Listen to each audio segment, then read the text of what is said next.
والصلاة والسلام على أشرف المرسلين سيدنا ومولانا محمد الأمين وعلى آله وصحبه وأمته أجمعين.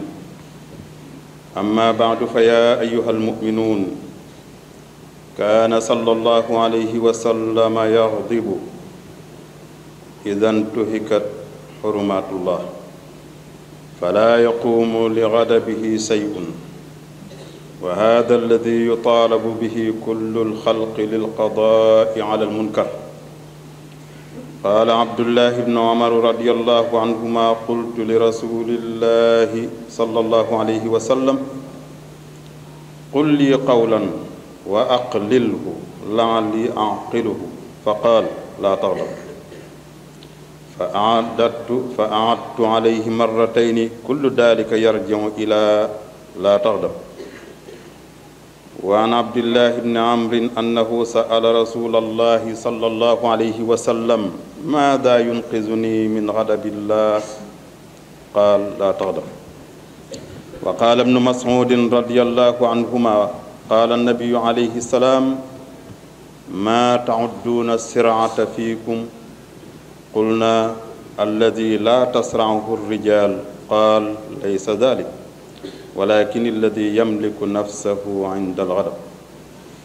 وقال الحسن: يا ابن آدم، كلما غضبت وثبت ويوشك أن تثب فتقع في النار.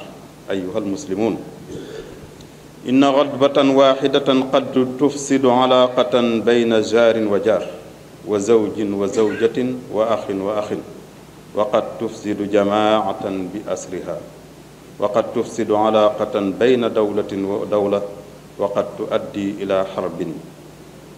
وإذا أصبح الغضب جزءا من حياة الإنسان، فعندئذ يكون ما يخربه أكثر مما يعمره.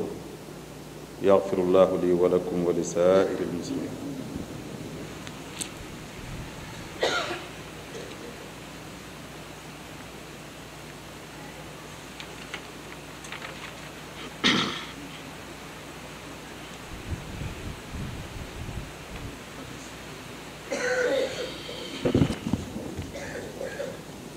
لله الحمد والشكر والمنة، وصلاة الله وسلامه على سيدنا ومولانا محمد وآله وصحبه وأمته أجمعين. وبعد، فيا عباد الله، للغضب آثار في اللسان، منها انطلاقه بالشتم والفحش من الكلام الذي يستحي منه ذو العقل، ويستحي منه قائله عند زوال الغضب. وأما آثاره على الأعضاء فالضرب والقتل والجرح عند التمكن من غير مبالاة.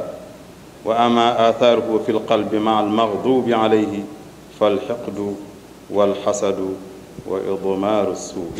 bokki jullit yi, ginnaaw bi ñu sant yàlla tabaraka wa taala, julli ci yonente bi alayhi salaatu wasalaam, ñoo ngi del siwaat di fàttaliku jikko yonente bi alayhi salaatu wasalaam ngir jéem caa roy. bokk na ci jikko yi nga xamante ni yonent bi daana ko wattandiku di ko moytandikuloo jullit yi mooy mer yonent bi alayhi salaatu wasalaam yàgg naa soññi jullit yi ne nañ koy moytandiku. ndaxam daana mer nag moom yonent bi alayhi salaatu wasalaam, waaye kañ? bu ñu xottee war may yàlla, loolaa ko daan merloo.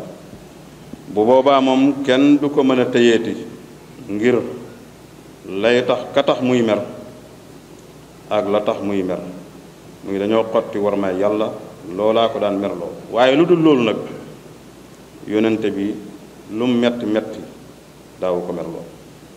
te loolu nag dañ cee war a roy. balaa kenn mer, nay mer ci lu ko jar, te la ko jar nag ci lislaam mooy buñ xottee war may yàlla, def lu neexul yàlla. Abdullah ibn Umar radiyallahu anhuma wax na ne, damaa waxoon yonente bi ne ko: yonente bi, dama sàkku ci yow nga wax ma jenn wax joo xam ne du gudd, na nekk wax ju néew ndax ma mën koo jàpp. di déglu yonente bi ne ko: laa taxdab, bul mer, bàyyil mer. nee na ma mel na dama xeeb wax joojee ma sàkkuwaat ci mu dénkaat ma mu delluwaat ca benn baatam boobee te mooy bul mer. Abdullah ibn Amr wax ne dama laajoon yonente bi aleyhi salaatu wasalaam ne ko lan moo ma mën a xettali ci mbugalam ci meram yàlla lu ma ci mën a xettali mu ne ko xanaa nga bañ a mer. Ibnu Mas'ud itam radiyallahu anhuma wax na ne yonente bi ci boppam moo ne woon lu ngeen di jàppee mbër mu mën a daane ñu ne ko xanaa koo xamante ni kum bëreel daan la mu ne leen déedéet mbër dëgg ak kàttan dëgg ka ko am mooy ka nga xam ne su meree mën a téye boppam ba du def lu naqar yàlla. Alxasanul Basri wax ne yow doomu aadama ji na ngay moytandiku mer ndax saa soo meree tëb ak di yuuxu te mën ngaa tëb ba far tàbbi sa wara wala yaasu billah. kon nag mbokki jullit yi mennam mer jërta xeeb mennam mer jërta xeeb ndax mennam mer rek mën naa yàq diggante dëkkandoo ak moroom ja te rafetal lañ ñu ca digaloon te mennam mer mën na koo yàq mën naa yàq diggante soxna ak borom këram ak mbokk ak moroomam mbokkam mën naa yàq itam àndandoo ay mbooloo ngir mer mu dox seen diggante mën naa yàq diggante réew ak moroom ja mën naa sooxale sax ba ab xeex dox ci seen diggante te la koy waral mooy ña jiite ñoo mënta maîtriser seen bopp mën ñoo téye seen bopp ba ab xeex boo xamante ni mën na caa tàmbali boo xam ne duñu xam fu mu yem te ci menn mer lay jógee te ay nit a ko suukale. kon nag suñ demee ba nit ki nag bu seetee boppam gis ne mer ab xaaj la ci dundam mënta teqale koog moom na ko wóor ne li muy yàq ci kaw suuf moo ëpp lam fay jëriñ. mer nag li tax baaxut dafa am ay jeexit am na jeexit ci làmmiñ am jeexit ci cër yi ci des am jeexit ci xol. mer li muy jural làmmiñ mooy saaga mën na caa sës saaga mën na caa sës te saaga ñaaw bon lool ci ku ko xam war nga koy moytandiku te mer dana koy waral kon mer amul solo. dana waral itam ay wax ju ñaaw juy jóge ci làmmiñu nit ki joo xam ne borom xel mu set mu ko dégg am ca kersa waaye itam moom ma ko waxoon sax bu mer ma giifee itam mën na koo réccu am ca kersa.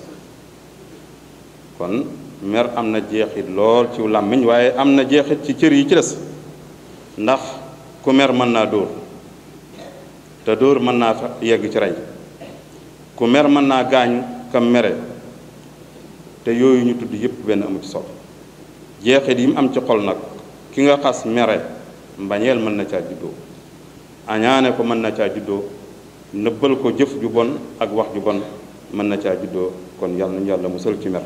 ربنا آتنا في الدنيا حسنة وفي الآخرة حسنة وقنا عذاب النار ربنا لا تزغ قلوبنا بعد إذ هديتنا وهب لنا من لدنك رحمة إنك أنت الوهاب ربنا ظلمنا أنفسنا وإن لم تغفر لنا وترحمنا لنكونن من الخاسرين ربنا آتنا من لدنك رحمة وهيئ لنا من أمرنا رشدا ربنا هب لنا من أزواجنا وذرياتنا قرة أعين واجعلنا للمتقين إماما ربنا اغفر لنا ولإخواننا الذين سبقونا بالإيمان ولا تجعل في قلوبنا غلا للذين آمنوا ربنا إنك رؤوف رحيم اللهم إنك عفو كريم تحب العفو فاعف عنا اللهم أعنا على ذكرك وشكرك وحسن عبادتك طول لنا عمرا صحح لنا بدنا وهب لنا الرشد والتوفيق يا الله وافتح لنا كل باب كنت فاتحه للصالحين من الخيرات يا الله سبحان ربك رب العزة عما يصفون وسلام على المرسلين والحمد لله رب العالمين آمين يا رب العالمين.